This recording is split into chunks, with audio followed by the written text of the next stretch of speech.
Hiya guys, if you didn't see me live before, I did a landscape. It's the landscape that I see from my back window.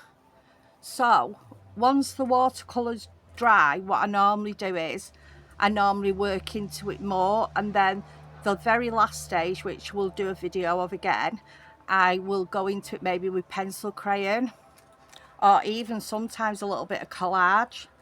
But I'm just going to show you. So as I'm looking out now, there's a lot of grasses, and the tips of the grasses are almost white. So I'm going to do my interpretation of what I'm seeing now using this technique. So let me show you. Right, okay. I'm wetting the paper, can you see? I'm rubbing it ever so slightly. Dab. This is just a wet wipe.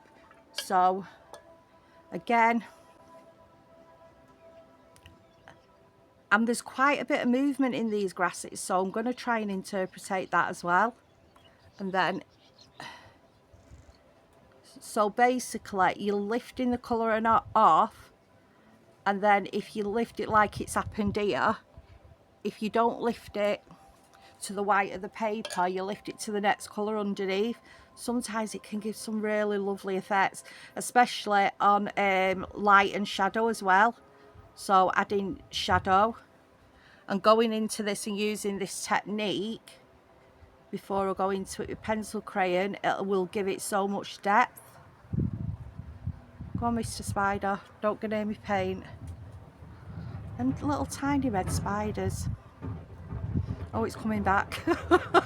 Oh dear. Just keep my eye out.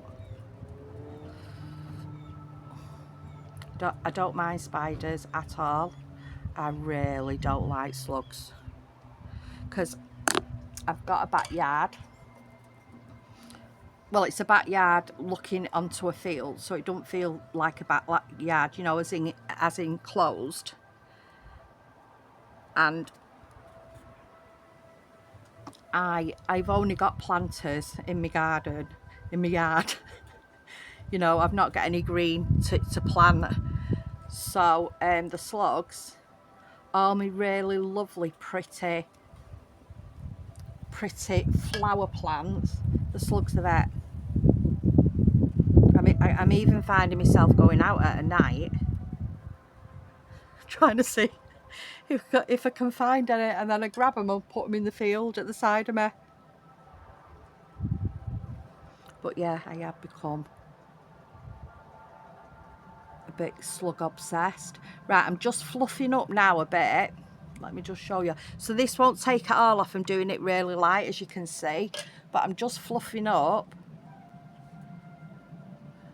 the tops of these, because don't forget, and this is what a lot of people make a big mistake when they do watercolour.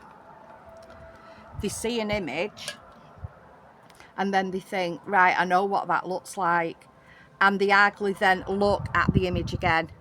So it would be a little bit like me just taking a photograph in my head of what I'm seeing in front of me and never looking at that again.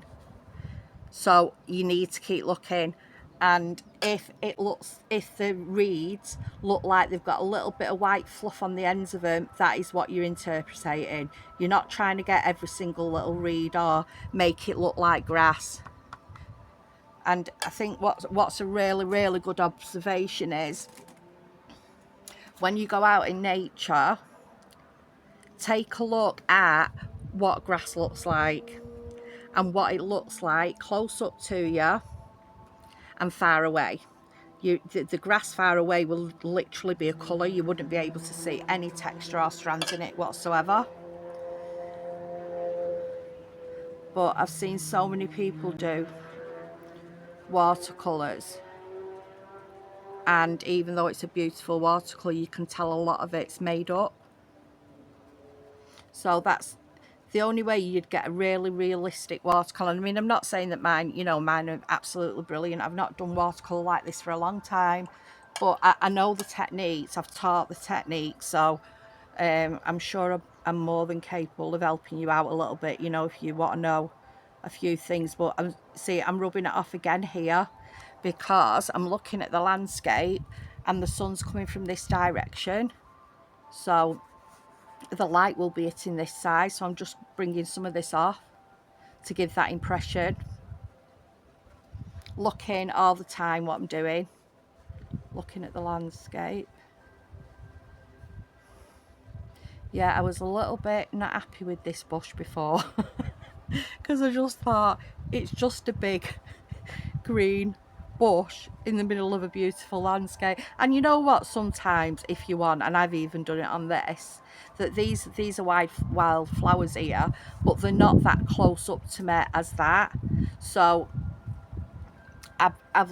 the best thing to do, another top tip, when you're looking at something, what you're painting, squint and try and give that impression of it. That's why impressionist painting, that's why it's called that, because it's giving an impression of something rather than a realistic. I mean, if this was realistically done and I did every single near enough blade of grass and foliage, it would probably take me 3 weeks. So I'm just showing you so here, have a look on the video before that I did, because you see the full landscape and I keep referring back to it. He was quite dark, so I'm going to leave that because I think that's the right dark. And to be honest, I think that's quite nice now. That's brought that out a bit. And can you see how, so that's an L, and then it's an L and an L. And can you see how I've done that with the mark making techniques that I'm using? So for instance, you can see it better with this technique. So it's light here. So really all you're doing with this is, remember, don't go mad with the rubbing, because you will rub your paper, and you'll know that because if you start rubbing and you just feel what you're doing on your paper, the minute that starts to feel anywhere near scratchy, you need to stop and move on to another section, because then you're actually rubbing your paper. I hope that was a good explanation.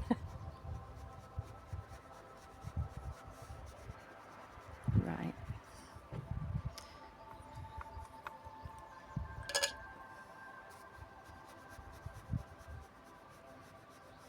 So remember what I said, this is all done in stages. I think it's just because of the way that I paint and the way that I work, and I quite like textures, and I also like rubbing off of colours and bringing collage in. I think it's just the way that I am. It's just that sometimes the techniques I really love to use, for me to show you them, they'd have to be done in parts, which I'm trying to do now.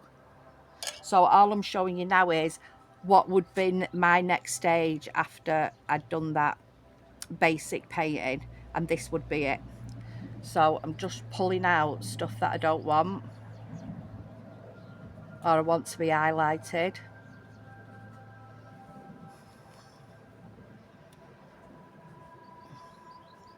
I'm highlighting all this because this field here, the sun's hitting it and it looks almost white.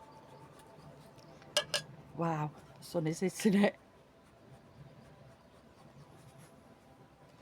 Right, so I'm going to leave you there before I burn. And then I'm going to show you. Actually, no, I'll just have to burn. Let's just do a little bit in here.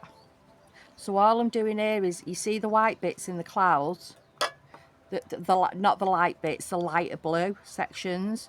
Go over it with water.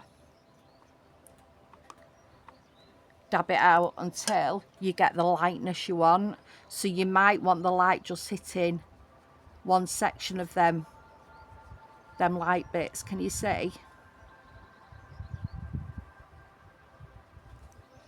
So watch. I hope you can see this on camera. Sometimes what you think you can see and what you can actually see, especially in daylight, It's not always the same.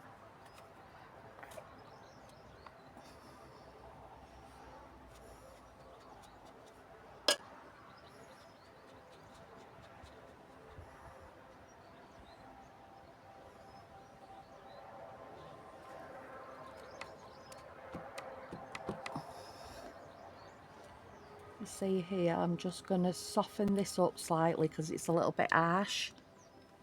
So watch, I'm just working on them edges, can you see? With the water. I'm just smudging it out, can you see? It makes such a difference, this technique. The thing with watercolour, really, if it's done properly, it's supposed to look like it's almost in a haze. And I think that's what I try and create when I'm painting. I'm just going to sort there's something out with this. I think, you know what, I never, ever, ever do buildings. So there's something about it I don't like, but I can't start messing with it because I might make more problems for myself. Right, that's very light, that I can see that right away.